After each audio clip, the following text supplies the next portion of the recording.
Okay, so today we're going to start looking at how to draw the Icky Doo Dah character stage by stage, step by step. And everything we're going to draw today is going to start just from a dot in the middle of our page.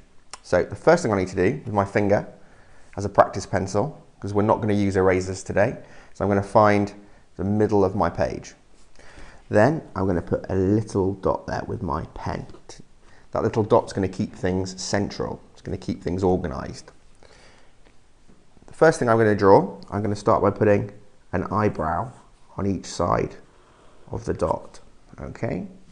And then very carefully, I'm going to tuck a letter of the alphabet underneath my eyebrows. I'm going to use the letter U, or an for umbrella. Next, I need to find out which way the eyes are looking. So you can choose any way you like, but either way, you put a little circle pointing in that direction, and then just half shade those in so a bit of the paper shows through. That's going to give us the light bouncing off them, and that detail will bring your character to life. Next, we need to make the eyebrows stand out. We need to give some good contrast to our picture. So we're going to put a little triangle pointing downwards at each end of the eyebrows, and then carefully and neatly shade those in. Next, we need to do the nose. So we're going to use a different letter of the alphabet, a letter C or a curly K, two dots next to each other, and a C backwards. For the mouth, we need to do a wiggly line underneath the nose, as wide as the eyes. And then for the open smile, we need to do the same letter. We need to use the same letter as we used for the eyes. So we need to use a letter U, or an for umbrella, but a medium-sized one this time. Next, we need the corners of the mouth to stand out in the same way, or the same style as the eyebrows, by putting a triangle pointing downwards at each end and shading them in.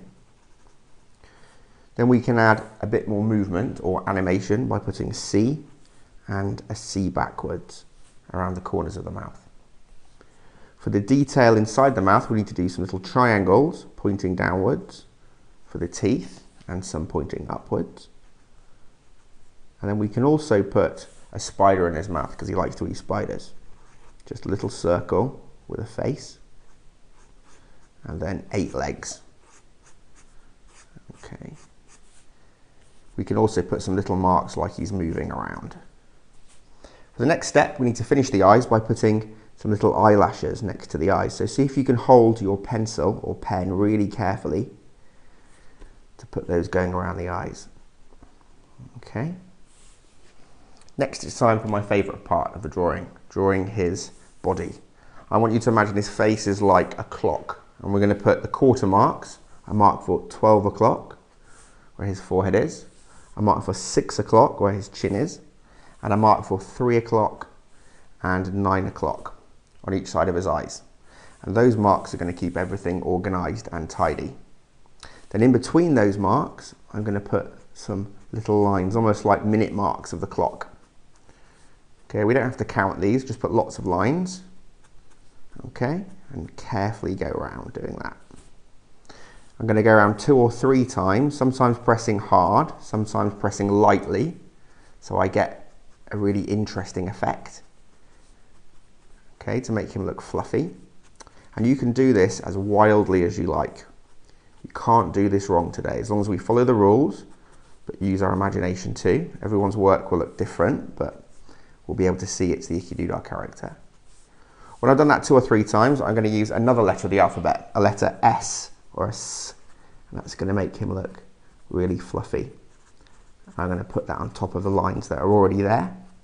It doesn't have to be an exact letter S, just a wiggly line is fine.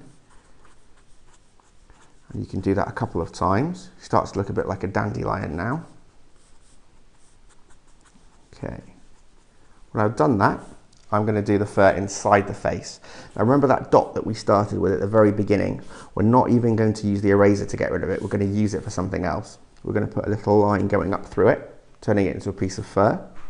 And if you imagine that's a firework with light coming out of it, or a fountain with water coming out of it, see if you can get those lines to explode outwards. That means they're going to go sideways, where the cheeks are, and downwards where the chin is. and outwards, carefully, and then add a few S's as well, some in between, and some inside the face too. Very carefully do that. When you can't do any more, see if you can check your work and see if you can improve it by adding a few more in the gaps. Okay. Then it'll be time to move on to my second favourite part, drawing his feet. Now you remember that he likes to tiptoe around the attic. Nobody knows he lives there. So to show that, he's got some very big toes. He's got a little leg with 4 little toes, which almost are like the letter C on this side of the foot. And then a big toe. And that's almost like a C that goes back to his leg. On this side, we can do a foot that's just sideways by doing a little C for his heel, and then a big backward C for his big toe, and then join those together like that. Then we can put a little triangle for a claw, just one claw on this side of the foot, because it's on this side of the picture because he's standing sideways. Some little lines that stick out for the hairs, and then some little triangles for claws here, and some little lines for hairs as well, I think. Okay. Next, it's time for his arms, a little arm reaching up here, and you can use your imagination with this part of the picture to create your own rules. Perhaps you could do lines for fingers, it's up to you. But my tip is to put a little triangle at each end and shade them in to make them look like his claws. Okay, and some long fingers on this hand with some sharp claws, some little hairs on his feet and his hands. Okay. Next, it's time for the other body parts. Now, we need to put some spikes, so we can use a triangle as a starting point. We can put 4 of those, 2 at the top, 2 at the bottom. We can also put some little lines that go inwards about halfway. That's going to give us the texture. It's going to make them look a bit more 3D or spiky. And for the feathers, they're really easy. It's just a wiggly line for the feather stalk with a leaf shape on the end or a candle flame shape. You can choose how you remember it. And there are 4 of those. So let's do those with a bit of pattern inside for the contrast. Some little marks like they're moving as well. And then I think we can just start to hide some things in the picture. The more we hide in our work, the more detail we put in, the more people can find each time they look at our pictures. So we could hide a spider on his big toe maybe. Another one on this feather here that he hasn't seen yet. And maybe another one on this spike up here.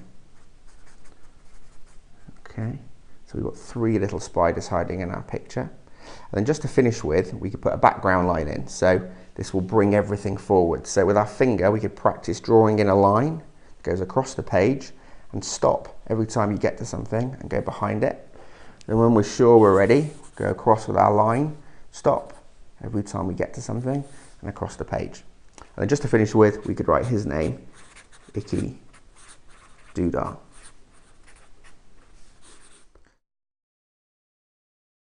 If you've got any requests for drawing tips or how to draw the Icky Doo Dah, please feel free to leave a comment via the website or the YouTube channel and get in touch.